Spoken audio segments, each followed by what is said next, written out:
Okay, guys, really special guest today on the line here with the Outsiders. We got Eric Downing. You guys remember him from that Chiefs defensive line back in the early 2000s. Eric, thanks for coming on the show. How you doing, man? I'm doing well.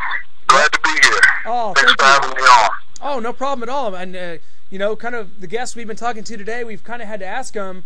Everyone's wanting to weigh in on the game last night. I don't know if you saw it, Packers and Seahawks. If you saw that, what were your thoughts on that? Actually, I didn't catch all of it, but the Seahawks defense looked really good, man. The only thing I can see is we need those officials back in the game. That's kind of been the prevailing thought is, of course, the very controversial play to end the game. And, yeah, I can't see a game. I never thought a game would end like that, but it's the NFL. I guess it happens. Yeah, it happens like that sometimes. You know, maybe when those guys get back, or even the guys we have in there now, maybe they can get the job done, do a better job next week. All right, Eric, can you kind of take us back through your draft day experience, picked in the third round, what that was like to get called, and just your dreams coming true, you're going to play in the NFL?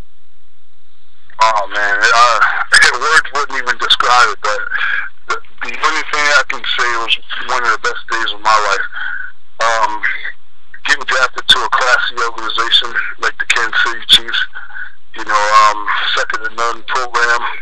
I mean, going back to those days, just thinking about it, you know, I was privileged to be drafted the 75th pick overall, and Kansas City's first pick that year. It was just a dream come true. Oh, absolutely, and we were really glad to have you. And of course, you know, the Chiefs were really working on defense at that time.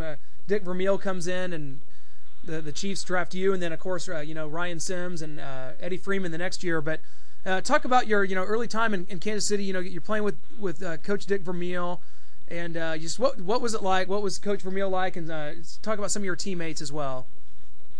Well, first of all, starting off with Coach Vermeil, classy guy, one of the best coaches I've ever been around in my career. He's a real players coach. He can sympathize with the players.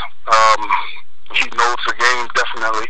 As far as the players, Eddie Freeman, Ryan Sims, Eric Hicks, we had Derek Ransom on the line, John Browning, you know, all those guys. We built friendships. Those guys worked hard, very good guys to be around, and you know, we tried to do a good job on that defensive line back then in our early 2000s. But you know, we tried to set a standard for the new guys that's playing now, you know, to take over and you know, get the Chiefs where they need to be on defense. What was it like practicing against that offensive line with Willie Roaf, Brian Waters, Casey Wigman, Will Shields, and John Tate? Oh man, those guys were tremendous. You know, there was no way for me to get any better than I was by practicing against that talent. That talent was unbelievable. Every week, the games were easy because practice was so hard. I mean, Will Shields, he's probably the best guard to ever play, or at least in my era. He's the best guard of my era. And you have Brian Waters. He's still going at it. He was a monster. We had John Tate, all those guys. Even Casey. Casey was one of the quickest centers I ever played against. I mean, those guys were unbelievable. Did you ever have the pleasure and opportunity to get engulfed by Willie Roaf one-on-one? Willie Roaf, he engulfs everything he comes across. But that guy, Willie Roaf was an absolute stud, man. I mean, the thing that sticks out to me, in practice, Willie Roaf would complain every play about he was injured. And as soon as the play started, he was the fastest guy on the field. Unbelievable. Oh yeah, people said it looked like he struggled to walk, and then he'd go on the field and just dominate every single person that came across him. Every single play.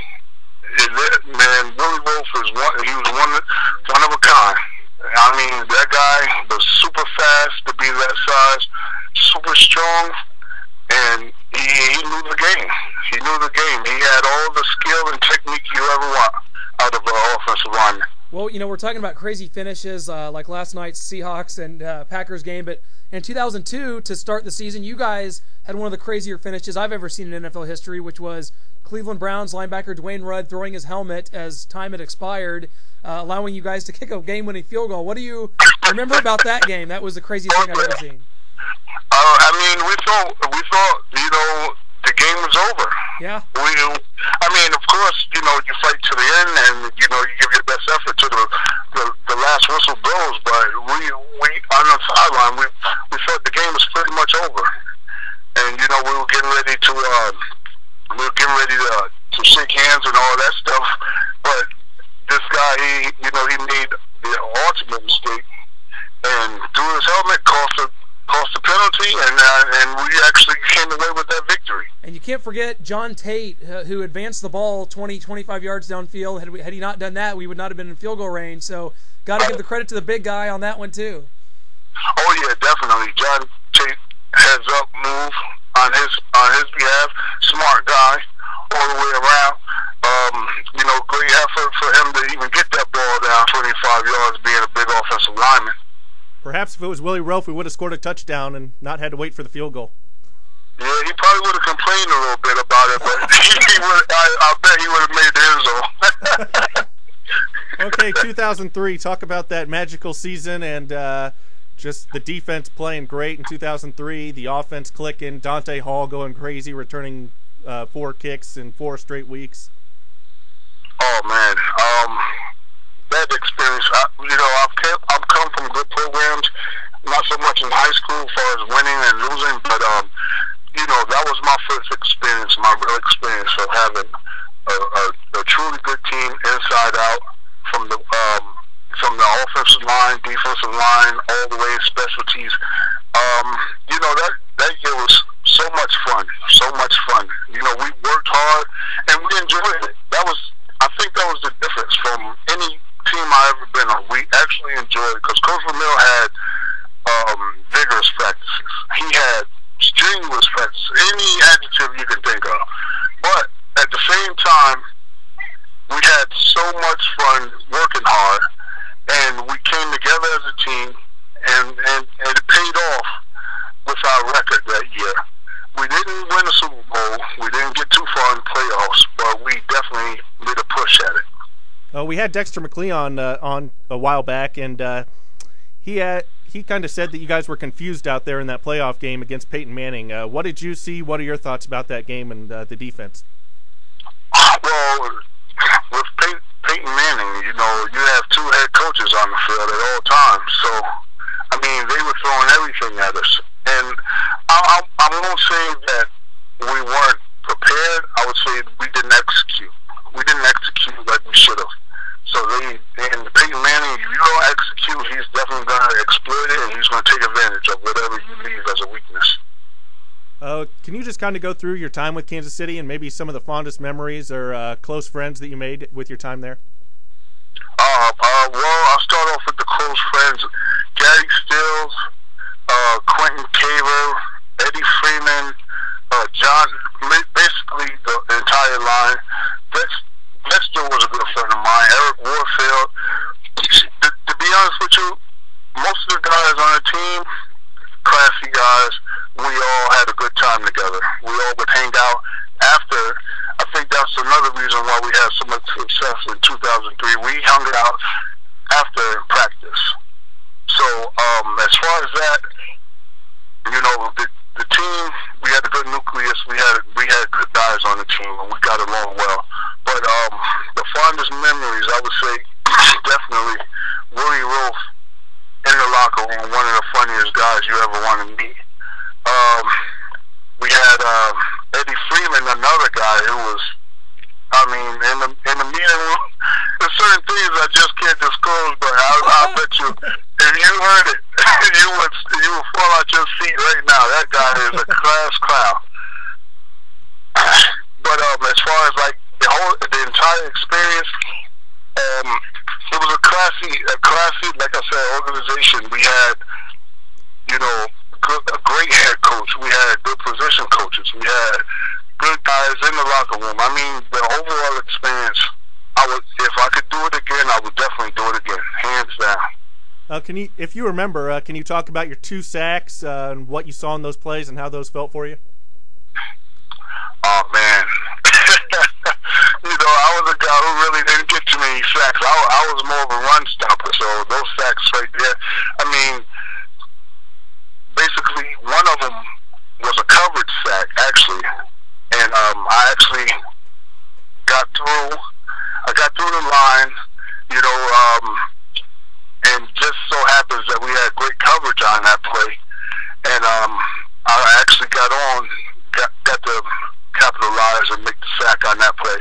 But, the other play pretty much was an inside move back to the outside, got upfield a little bit, and got to the backfield, made the sack rather. Like I said, I was primarily a run stopper. That was my thing. So sacks, I can remember those like it was yesterday because it was only 2. Hey, nothing beats that. But I'll tell you, before we let you go, we got to ask you, what you're up to these days, where you're living at, and just kind of how things are going for you these days. Well, right now I'm in Bloomfield, New Jersey. I'm still a Jersey guy. I'm going through a transition. I had a small trucking company. I'm working in the trucking industry now, but also I'm a coach for my freshman high school. The high school that I went to, John F. Kennedy in Patterson, New Jersey. I'm a freshman coach. This is my first year coaching. I love it. I'm making a full transition, into coaching. I will be a coach, hopefully on a collegiate level. Oh, that sounds great. Well, you can't have enough of ex-players, teaching kids the game. That's exactly, what you like to hear. And glad you're able to make it back home and coach at the old high school. That's great, Eric. I'll tell you what, thank you so much for being on with us today. You've been a great insight, and we look forward to having you on again. We would love to have you anytime, man. Hey, I tell you what, I'm available same time, anytime you're ready, I'm ready. We can make it happen. Oh, thanks a lot, Eric. No problem. Thank you. Appreciate it, man. All right, Thank have you. a good one. Okay, you too.